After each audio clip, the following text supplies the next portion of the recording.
మన ఫోన్లో చాలా రకాల అప్లికేషన్స్ బ్యాక్గ్రౌండ్లో రన్ అవుతూ ఫోన్ స్లో చేస్తూ ఉంటాయి.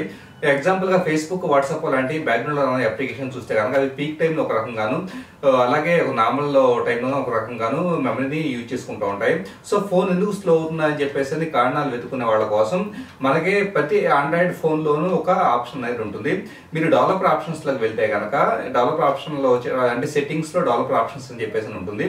సో ఆప్షన్ మీకు కనపడకపోతే కనుక సెట్టింగ్స్లోకి వెళ్ళేసి బిల్డ్ నెంబర్ అనే దాని దగ్గర మీరు 7 times వేల్తో ట్యాప్ చేశారంటే డెవలపర్ ఆప్షన్స్ అనేది వచ్చేస్తుంది. వన్స్ డెవలపర్ ఆప్షన్స్లోకి వెళ్ళిన తర్వాత అక్కడ మనకి ప్రాసెస్ స్టాట్స్ అని చెప్పేసి ఒక ఆప్షన్ ఉంటుంది. అది బ్యాక్గ్రౌండ్లో ఏ అప్లికేషన్స్ ఎంతెంత మెమరీని వినియోగించుకుంటా ఉన్నాయి అన్నది పీక్ టైంలోను, నార్మల్ టైంలోను, అలాగే రిమైనింగ్ ప్రాసెస్ సంబంధించిన వివరాలన్నింటినీ ఒకే చోట చూపిస్తూ ఉంటాయి.